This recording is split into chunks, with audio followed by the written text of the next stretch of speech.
రూపాయలు ఖాతా నుంచే కట్, ఆటో డెబిట్ ను అమల్లోకి తెచ్చే యోచనలో సీఎం రేవంత్. అందరు మురిసిరు కదా, సంబరపడ్డారు కదా. ఇప్పుడు ఆలోచన చేయలేరు, ఏ ఒక్కరన్నా ఆలోచన చేసినరో చేయలేరో నాకు తెలియదు, కానీ రేవంత్ రెడ్డి ఒక ముచ్చటను ప్రకటించిండు. ఆ ముచ్చట ఏంది? ఒక ముచ్చట ఏది? ఆటో డెబిట్ ఏదైతే ఉంటుందో చలాన్లు పడ్డ దగ్గరనే ఆటో డెబిట్, ఆటో డిడక్షన్ అయిపోలే, వాహనదారుల ఖాతాల నుంచి పైసలు కట్టు కావాలి అని చెప్పేసి ఒక ముచ్చట చెప్పిండు. ఆ ముచ్చట చెప్పిన తర్వాత సుప్రీంకోర్టు ధర్మాసనం ఇట్లా ఎట్లా పడితే అట్లా బండ్ల మీద చేయలేసి బండ్లను సీజ్ చేసే హక్కు లేదు, ఎట్లా పడితే అట్లా అది చేసే హక్కు లేదని చెప్పేసి సుప్రీంకోర్టు ధర్మాసనం మొట్టికాయలేసింది. ఒక రేవంత్ రెడ్డికనే కాదు, దేశవ్యాప్తంగా జరుగుతున్న ఈ ట్రాఫిక్ చలాన్ల మీద సుప్రీంకోర్టు ధర్మాసనం కొద్దిగా మొట్టికాయలేసింది. తర్వాత ఏం చేసిండ్రు రేవంత్ రెడ్డి? కొద్ది రోజులు గ్యాప్ తీసుకొని ఇప్పటి నుంచి డిసెంబర్లనా జనవరిలోనా గుర్తులేదు సరిగ్గా, కానీ ఇప్పటి నుంచి బండి ఏడగొన్నా అక్కడనే రిజిస్ట్రేషన్ అయిపోతుంది, బండి మీరు ఏ జాగలో కొంటారో గక్కనే రిజిస్ట్రేషన్ అయిపోతుంది అని చెప్పేసి పాపము అది చేసిండు. చేసిన తర్వాత అబ్బా మనం ఇక ఆర్టీఓ ఆఫీసుల చుట్టూ తిరిగేది లేదు, ఏ ఆఫీసుల చుట్టూ తిరిగేది లేదు, మొత్తం మీద బండి ఎడగొన్నామో కానీ రిజిస్ట్రేషన్ అయిపోతుంది, 2-3 రోజుల పని అవసరం లేదు, 1 గంటలో అంతా అయిపోతుంది అని చెప్పేసి పాపం చాలా హ్యాపీగా ఫీల్ అయ్యారు.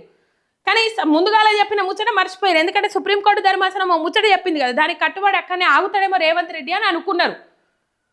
హక్కు లేదు ఖాతాదారుల నుంచి, అది వాహనదారుల నుంచి పైసలు అడ్డదిడ్డంగా ఒత్తిడి చేయొద్దు, వాళ్ళ దగ్గర ఉన్నప్పుడే కడతారు అని చెప్పేసి సుప్రీంకోర్టు కొన్ని గైడ్లైన్స్ జారీ చేసే వరకు అక్కడనే ఆగిపోతాడేమో రేవంత్ రెడ్డి అని అనుకున్నారు. కానీ రేవంత్ అన్న అట్లా కాదు, మనన్న మామూలోడు కాదు కదా. మరి మనన్న మామూలోడు ఎట్లయితాడు? మనన్నకు బుర్ర నిండు ఉంటుంది ఆలోచన. గిసొంటి ముచ్చట్లల్లా ప్రజలకేమైనా మంచి చేద్దామన్న దగ్గర ఆలోచన రాదు. అయితే ఏం చేసిండు? అది ప్రకటించిన తర్వాత ఇగో ఇప్పుడు ఈ కథ. వాహనదారులు ఎవరైతే రిజిస్ట్రేషన్ చేసుకుంటా ఉన్నారో, కొన్న దగ్గరనే రిజిస్ట్రేషన్లు చేసుకుంటా ఉన్నారో వాళ్ళను ఖాతా వివరాలు ఇయ్యమని కూడా ఇబ్బందులు పెడుతున్న పరిస్థితి.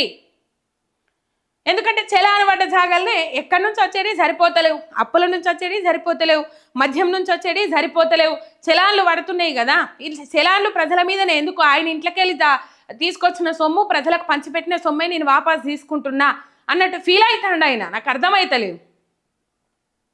ఉన్నప్పుడు కడతారు, లేనప్పుడు ఊకుంటారు.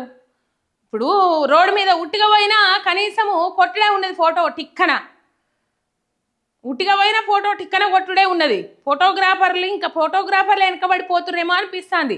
ట్రాఫిక్ జనాలు పోలీస్ అన్నలు కొట్టే ఫోటోలను బట్టి చూస్తే ఇంకా ఫోటోగ్రాఫర్లు వెనకబడిపోతావురేమో అనిపిస్తుంది. అట్లా కొడతారు. రైట్. మొత్తం మీద ఇప్పటి నుంచి రిజిస్ట్రేషన్ అయిన వాహనాలు ఏవైతే ఉన్నాయో ఆ రిజిస్ట్రేషన్ అయిన వాహనాలకు గాను ఏం చేస్తూ ఉన్నారు అని అంటే అక్కడనే ఖాతా వివరాలు తీసుకోవాలి అని చెప్పేసి ఆటో డెబిట్ను అమల్లోకి తెచ్చే యోచనలో రేవంత్ రెడ్డి బ్యాంకు లావాదేవీలపై ట్రాఫిక్ అజమాయిషీ, వాహనాల రిజిస్ట్రేషన్ సమయంలో బ్యాంక్ అకౌంట్ వివరాలు సేకరించాలని సూచించిన ముఖ్యమంత్రి వెంటనే అమల్లోకి తెచ్చిన రవాణా శాఖ అధికారులు బ్యాంకు ఖాతా వివరాలు ఇస్తేనే వాహన రిజిస్ట్రేషన్, ట్రాఫిక్ వ్యవస్థకు లింకు చేయడం కోసమేనా కాంగ్రెస్ సర్కార్ తీరుతో వాహనదారుల్లో ఆందోళన, నియంత్రణ లేని సైబర్ నేరాలకు తోడు కొత్త ముప్పు, ఇప్పటికిప్పుడు అదేమీ లేదంటున్న రవాణా శాఖ. ఇగో ఇట్లున్నది. ఇప్పటికిప్పుడు అదేం లేదని రవాణా శాఖ అంటుంది. ముఖ్యమంత్రి ఆదేశాలు జారీ చేసిండ్రు, ఖాతా నెంబర్లు తీసుకుంటారు, ఇప్పటికే సైబర్ ముప్పు. ఏలనే సుప్రీంకోర్టు ధర్మాసనం బ్యాంకులకు మొట్టికాయలేసింది. ఈ సైబర్ నేరాల మీద మీరు ఏ విధమైన చర్యలు తీసుకుంటా ఉన్నారు, ఏ విధంగా స్పందిస్తూ ఉన్నారు అని చెప్పేసి సుప్రీంకోర్టు ధర్మాసనం బ్యాంకులను ప్రశ్నించింది. ఏం చెప్తారు ఏం కథ అనేది చెర్ర ముంగడికి పోయినాక మనం చెప్పుకుందాం. మొత్తం మీద ఈ వాహనదారుల ఖాతాల నుంచి పైసలు డైరెక్ట్గా చలాను పడ్డ చోతే ఆటో డిడక్షన్ అయిపోయేలాగా రూల్స్ తీసుకొస్తున్నారనే అంశాలు అయితే తెర మీదకి వస్తూ ఉన్నాయి. రైట్. ఇది ఇప్పటిదాకా మనం ట్రాఫిక్ చలాన్లు ఆన్లైన్లో చెల్లిస్తేనే మన అకౌంట్ నుంచి డబ్బులు కట్ అయ్యేవి. ఇక నుంచి అటువంటి వెసులుబాటు వాహనదారుడికి ఉండకపోవచ్చు. ఎందుకంటే ఎక్కడైనా మీ వాహనంపై ట్రాఫిక్ చలాన్ పడితే గతంలో ఎప్పుడు ఎక్కడా లేని విధంగా అదే రోజు మీ బ్యాంక్ అకౌంట్ నుంచి డబ్బులు కట్ అయ్యే కొత్త విధానం రూపుదిద్దుకుంటున్నది. ఈ విషయము ముఖ్యమంత్రి రేవంత్ రెడ్డి ఆలోచనకు అటు రవాణా శాఖ ఇటు పోలీస్ శాఖ కార్యరూపం ఇచ్చాయి. కొత్త వాహనాల రిజిస్ట్రేషన్ సమయంలోనే బ్యాంక్ అకౌంట్ల వివరాలు కూడా తీసుకుంటున్నారు. గత నెల 12న ముఖ్యమంత్రి రేవంత్ రెడ్డి ఆదేశించిన దాని ప్రకారము ఇగో ఇట్లా ఈ కార్యాచరణ చేసుకుంటూ ముంగడికి పోతా ఉన్నారు. ఈ కార్యాచరణతోని ముందడికి పోతా ఉన్నారు. రైట్. ఇక ఏడ చలాన పడితే ఆన్నే పైసలు కట్ అయిపోతాయి అన్నట్టు. మీ ఖాతాల నుంచి డైరెక్ట్ ఆటో డిడక్షన్ అయిపోతాయి. ఆటో క్రెడిట్ గతంలో కూడా మేము చెప్పినాం. ఏం చెప్పినాం తెలుసా? నిజంగానే వాహనదారులకు ఈ రూల్ కనుక తీసుకొస్తే ఇటు నుంచి ఎట్లా పోతుందో చాలా అటు నుంచి అట్లనే రావాలి. ఇటు నుంచి ఆ ఊరికి ఎంత దూరమో ఆ ఊరు నుంచి ఈ ఊరికి కూడా అంతే దూరం ఉంటుంది, ఉండాలి. కాబట్టి మీరు ఇచ్చిన హామీలు ఏవైతే ఉన్నాయో, ఇప్పుడు రైతు భరోసా పైసలు యాసంగి వరి నాట్ల మీద పడాలి, దుక్కులు దున్నే మోపుకు పడాలి.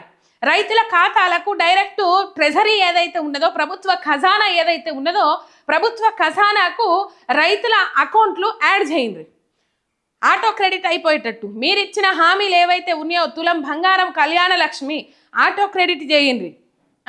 పెళ్ళి పెట్టుకున్నారు అని చెప్పేసి ఇట్లా రాగానే ఆటో క్రెడిట్ చేస్తే అయిపోతుంది.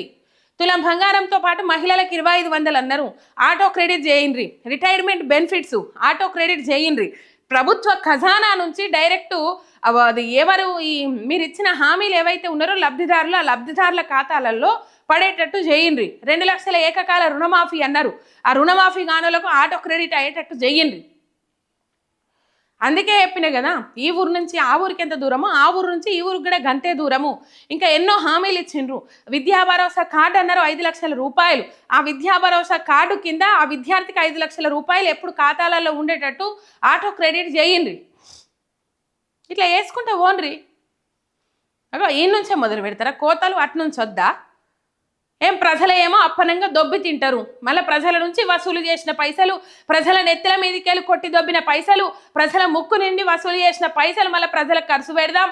రూపాయల సారానవంతు కూడా ఖర్చు పెట్టిన పాపాన పోతలేదు ఈ సర్కార్. వాళ్ళ లీకుల మీద లీకులు ఇచ్చుకుంటూ పోతారు. మొత్తం మీద ఆటో డెబిట్ అయ్యేటట్టు, అది వాహనదారుల ఖాతాల నుంచి ఆటో డెబిట్ అయ్యేటట్టు ఇకమతులు చేస్తాడట రేవంత్ రెడ్డి.